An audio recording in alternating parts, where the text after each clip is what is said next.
তুমি জেনা করো তবু নামাজে আসো, তুমি মদ খাও তবু নামাজে আসো। এইরকম ওয়াজ ভিডিও শুনতে চ্যানেলটি সাবস্ক্রাইব করুন। আমার কাছে একটা লোক এসেছিল, লোকটার বাড়ি এখানে যমুনা, লোকটা থাকে অস্ট্রিয়া, ভিয়েনা অস্ট্রিয়া। সেও আমার কাছে কথা বলার এক পর্যায়ে বলে, হুজুর আমার ইচ্ছা আমি দাড়ি রাখি। ওই দেশে দাড়ি রাখা একটু কষ্ট, রাস্তাঘাটে চলাফেরা একটু কষ্ট লাগে, একটু ভয় ভয় লাগে, কিন্তু আমার ইচ্ছা আমি দাড়ি রাখি। হুজুর এখন আমাকে কি বলবেন হুজুর এই ব্যাপারে?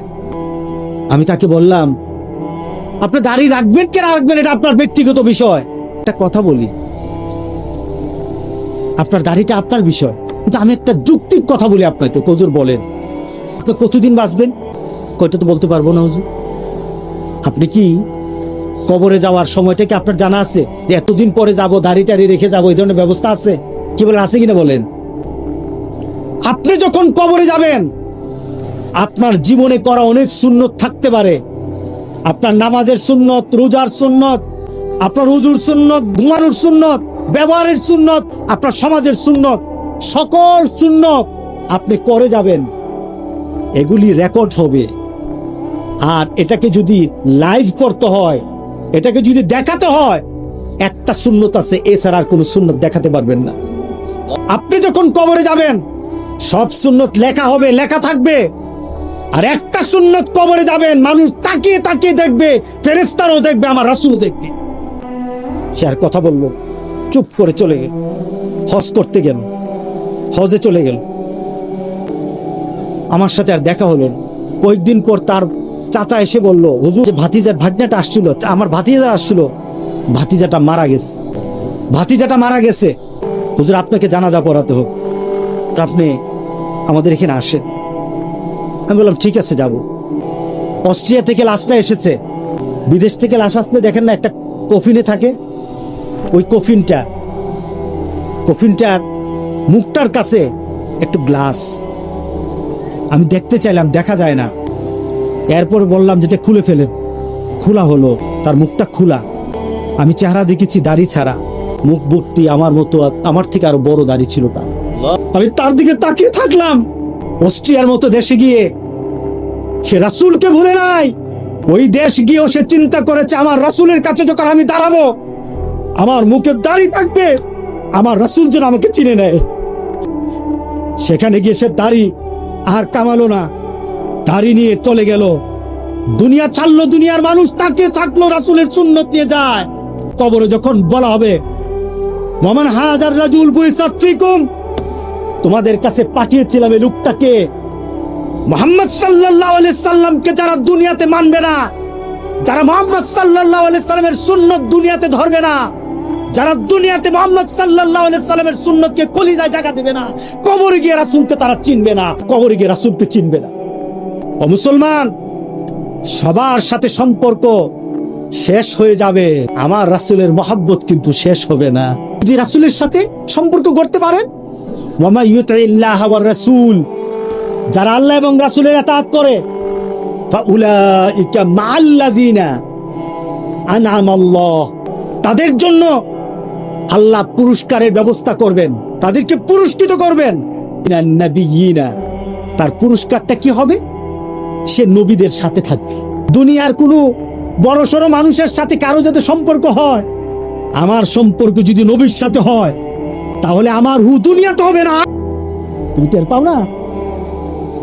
নবীদের সাথে আল্লাহ বলেন, তুমি আমার নবীকে মেনে নাও। আমি এই আলোচনাটা করছিলাম মুরাদনগরে। আলোচনার পর আমি শুধু এতটুকু বলেছিলাম, আজকে আমি দেখতে চাই রাসূলের মহব্বতে কয়জন যুবক দাঁড়িয়ে যাও, যে দাঁড়িয়ে আর কামাবো না। সাথে 10টা ছেলে দাঁড়িয়ে গেল। এমন কান্না রুল পড়েছে মাহফিলে, মাহফিলের মধ্যে সবাই কান্না আরম্ভ করলো। 10টা ছেলের দিকে তাকিয়ে থাকলাম, আর মনে হলো যেন রাসূলের মহব্বত তাদের কলিজার মধ্যে এখন ঢুকে গেছে। সহজ নয় দাঁড়িয়ে রাখা। একটা যুবক দাঁড়িয়ে গেল, হুজুর আর কোনোদিন দাড়ি কামাবো না, আমি আমার রাসূলের সামনে যেদিন দাঁড়াবো, দাড়ি নিয়ে দাঁড়াবো। তুমি কারে অনুসরণ করো? তুমি যাদেরকে অনুসরণ করো তাদের সাথে তোমার হাসর হবে, মনে রেখে দিও। তুমি যে শার্টটা পরেছো, কেউ শার্টটা যদি কারোর মতো হয়ে যায়, সাধারণ গেঞ্জি পরো, গুনাহ নাই, শার্টে কোনো গুনাহ নাই, প্যান্টে গুনাহ নাই। যেই প্যান্ট তোমাকে চাল চলনে ভদ্রতা শিক্ষা দেয়, ভদ্রতা প্রকাশ পায়, ওই প্যান্টে কোনো সমস্যা নাই। কিন্তু যখন ওই প্যান্ট পরো, যে এটাকে আগে বানাইছে নাকি তোমার আগে বানাইছে বুঝাই যায় না। আর যখন একটু নুইতে পারো, তাহলে পাছার নিচে যাইতে যাইতে সবকিছু দেখা যায়। প্যান্টগুলি ছোট করে দিয়েছে। মুসলমান, তুমি বুঝো না, তোমার ইমান ধ্বংস করার জন্য যত পথ, যত মধ্যপথ, যত মত, যত পদ্ধতি তুমি জানো না, কিন্তু ইহুদি খ্রিস্টানরা জানে। তার কোনো গেঞ্জি নেই, একটা ছোট্ট গেঞ্জি পরে নাভির উপর গেঞ্জি চলে আসে। কি বলেন আপনি? দেখবেন রাস্তাঘাটে দেখেন এই ছেলেগুলি নামাজে নিবেন না, নামাজ পড়তে পারে না নুইতে পারে। প্যান্টটা কেমন করে বানানো হয়, প্যান্টটাকে বানানো হয়, তুমি যতবার এই প্যান্ট পরে থাকবা, যত বছর থাকবা, তোমার সাথে আল্লাহর সাথে রাসূলের সাথে কোনো সম্পর্ক নাই।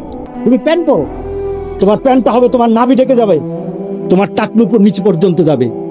এক ছেলে দেখলাম, সে নামাজ টামাজ পড়ে না, দাড়িটা কি একটা ফ্যাশন দেনে দাড়ি, এখন নতুন একটা দাড়ি আসছে না, ওর দাড়ি রাখতে রাজি আছে, কিন্তু রাসূলের দাড়ি রাখতে রাজি না।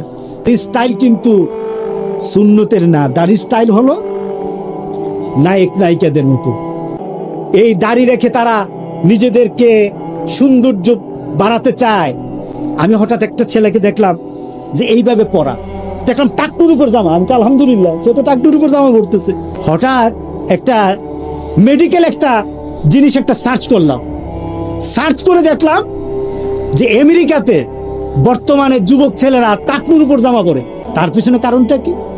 মেডিকেল সায়েন্স বলছে এমন একটা স্থান, যে স্থানে মানুষের অনেক কিছু এখানে জমাট বাঁধা থাকে, এটা যদি রাখা হয়, যুবক তার যৌবনের গ্যারান্টি পায়, যুবক ভালো থাকে, যুবকের স্বাস্থ্য ভালো থাকে। এখন মেডিকেল সায়েন্স বলল টাকনুর উপর জামা পরো, এখন যুবকরা বলল টাকনুর উপর জামা পরতে হবে।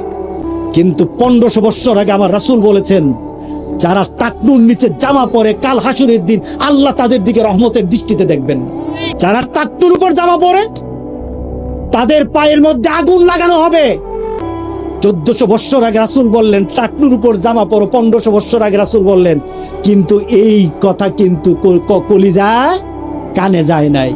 ওই যে লোকটা মারা গেল, তার লাশটা যখন দেখলাম, আমার ভিতরে এই অনুভূতি আসলো, তার হয়তো জীবনের অনেক আমল বাদ হয়ে যেতে পারে, কিন্তু দাড়ি রাখার আমলের কারণে হয়তো আল্লাহ তাকে সবকিছু মাফ করে দিতে পারে। অনেকে আবার মনে মনে বলে যে নামাজ পড়ার সময় বুঝি পাঞ্জাবি লাগায় টাকা পড়া লাগে কিনা। না না, তোমার সতর ঢাকা থাকতে হবে, এটার মূল। আর তোমার পোশাকটা যেন এমন হয় নামাজ পড়তে যেন তোমার অসুবিধা না হয়। তুমি যদি মানো, রাসূল বলেছেন আমি আছি হাসরের ময়দানে, তুমি যদি মেনে নাও যুবক, রাসূল বলছেন আমি আছি হাসরের ময়দানে, তোমাকে আমাকে খুঁজতে হবে না, বরঞ্চ আমি তোমাকে খুঁজবো। সুবহানাল্লাহ, তোমাকে আমাকে খুঁজতে হবে না, আমি তোমাকে খুঁজবো হাসরের ময়দানে। তোমার চেহারাটা হবে নূর থেকে আরো আলো, সূর্য থেকে আরো আলো, তোমার হাতগুলি হবে আলোতে ভরা। তুমি গোটা পৃথিবীর সকল মানুষগুলি একসাথে দাঁড়িয়ে থাকবে, কিন্তু তোমার চেহারার মধ্যে সূর্যের আলোর মতো আলো আল্লাহ জলছায় দিবেন। জোরে বলেন সুবহানাল্লাহ। কে আমি দেখে চিনেই ফেলবো তুমি আমার উম্মত। যুবক, তুমি কি জানো সেটা কি? সেটা হলো 5 ওয়াক্ত নামাজ পড়া, 5 ওয়াক্ত নামাজের জন্য উযু করা। 5 ওয়াক্ত নামাজ পড়া, 5 ওয়াক্ত নামাজের জন্য উযু করা। যদি করতে পারো, তুমি গুনাহ করো, আমি বলি তুমি গুনাহ করো, নামাজে চলে আসো। ছাড়তে পারো না, তবু নামাজে আসো। মদ খাও, তবু নামাজে আসো, তবু নামাজে আসো। কারণ নামাজ ছাড়া তোমার পরিচয় নাই, নামাজ ছাড়া তোমার পরিচয় নাই। নামাজ তুমি জেনা করো, তবু নামাজে আসো। তুমি যাই করো, নামাজে আসো। মাবুদ, তুমি এই এলাকার মানুষগুলিকে নামাজি বানিয়ে দাও। মাহফিল হয়, হেদায়েত হয় না। মাহফিল হয়, মানুষ পরিবর্তন হয় না। মাহফিলের দরকার নাই, যেই মাহফিল থেকে নামাজি বের হবে না। কথা আল্লাহ যেন সবাইকে নামাজি বানায়। আল্লাহুম্মা আমিন।